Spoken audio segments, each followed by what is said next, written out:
Сегодня мы расскажем о чудесах на улице Негрова. Побываем на горнолыжном склоне, посмотрим на реставрацию отеля «Камзик», полюбуемся отелем-замком «Рубизал», походим по лужам на пешеходной дорожке имени бывшего старосты Марианских Лазней. Проинформируем вас о новом коттеджном поселке. Узнаем, чем закончились археологические раскопки на главном проспекте. Попозируем на фоне бывшего казино. Поделимся и грустными новостями нашего городка. Февраль 2024 года преподнес сюрприз. Известный местный инвестор приобрел всю правую сторону Негрова улицы. Да-да, вы не ослышались. Не квартиру, не дом, а 4 дома из 5, которые расположены за моей спиной. Возможно, он бы приобрел и 5-й дом, но он находится в аварийном состоянии. Это отличная новость. Все эти 4 дома длительное время не эксплуатируются и постепенно разрушаются. Ранее эти дома принадлежали главному оператору в сфере курортного лечения в Марианских Лазнях, компании Данибиус, которая владеет сетью спа-отелей.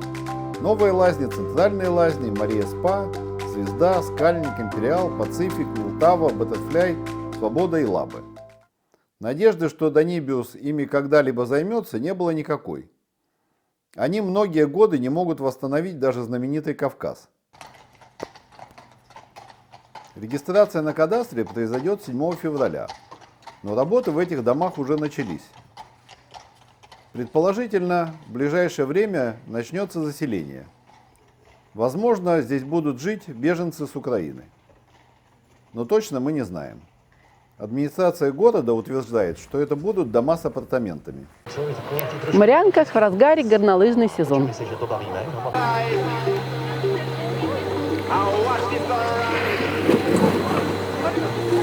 Продолжается реставрация бывшего загородного кафе «Камзик». Здесь планируется открытие нового отеля. Чешский инвестор приобрел это кафе с 25-метровой смотровой башней в 2003 году. Но только спустя 10 лет начались реставрационные и восстановительные работы. Это кафе с башней раньше называлось «Лесная выглядка» и было заложено в 1897 году уроженкой Марианских Лазней. Здесь был ресторан в саду, теннисный корт, кегельбан и детская игровая площадка. Было налажено автобусное сообщение с городом, а в кафе звучала музыка для танцев. Большой популярностью у публики пользовалась обзорная башня. Надеемся, что новые владельцы вернут Камзику былую славу и популярность. Один из положительных примеров реставрации и восстановления – отель «Рубизал», он же «Краконож». Когда мы впервые приехали в Марианские Лазни в мае 2007 года, отель был в запустении и не работал. А в 2014 году уже была завершена реставрация. И с 2015 года отель «Кастл Рубизал Мариенбад» открыл свои двери для гостей курорта. На открытии, естественно, присутствовал главный виновник торжества – известный инвестор и меценат Сергей Скловский. В 2008 году он приобрел отель и поставил перед собой амбициозную задачу – восстановить отель в его былом великолепии с использованием современных передовых технологий. Этот процесс восстановления положил начало новой истории отеля-замка.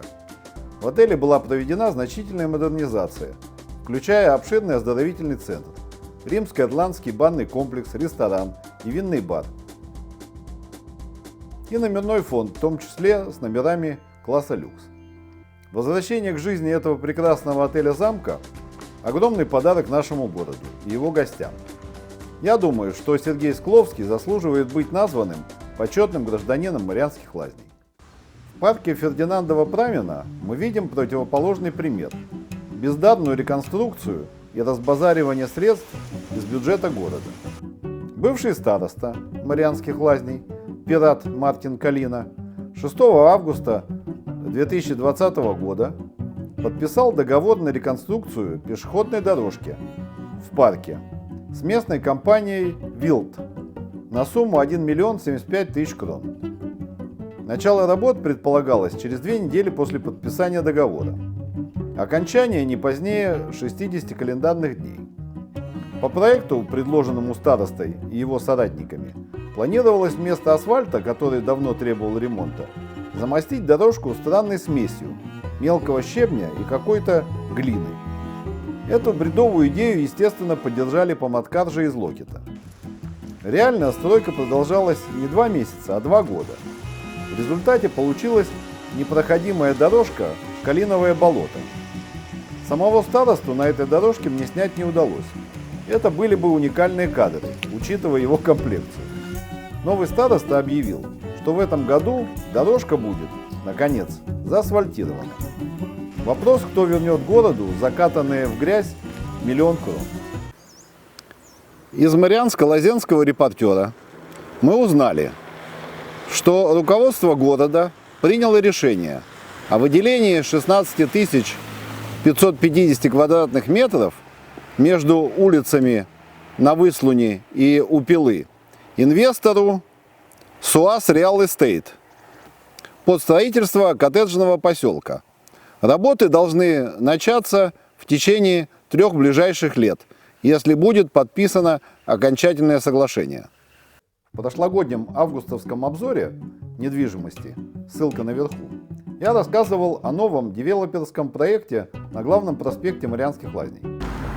Проект на главном проспекте, на месте бывшей синагоги, которая была сожжена и уничтожена во время еврейского погрома, учиненного фашистами в «Хрустальную ночь» с 9 на 10 ноября 1938 года, где местный инвестор, компания Амир-007, планировал построить полифункциональный дом с квартирами и магазинами. Вначале проект согласовали и ставебный Уржат Марианских Лазней, и одиозные помадкаржи из Локита.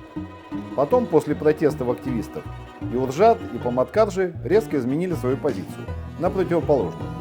Они с удивлением вспомнили, что под синагогой может быть фундамент. Стройка была запрещена, и осенью прошлого года начались раскопки. Естественно, раскопали фундамент. А что они ожидали там увидеть? Гробницу египетского фараона? Или, может, терракотовое войско? Теперь мы все любуемся на голый фундамент. Что дальше?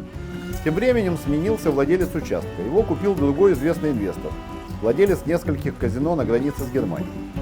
Ждем продолжения этой истории. У нас не Монте-Карло, и горный бизнес здесь не популярен. Бывшее казино «Лиль» стоит без движения и хатрает уже долгие годы. Печальные новости. Говорю и плачу. 21 января прекращена деятельность в Марианских Лазнях обувного магазина знаменитой чешской компании «Батя». Все когда-то закончится, было написано на закрытых дверях мобильного оператора T-Mobile в Марианских Лазнях. Компания официально ушла из нашего города 27 января 2024 года. Сообщаем вам, что двери Нью-Йорк Бар Кафе с 31 января 2024 года навсегда будут закрыты. Работала здесь с небольшими перерывами более 20 лет. И, как говорится, мое время закончилось. Благодарю всех за все. Еще есть время двигаться дальше. Ваша Ирена Эппенгерова.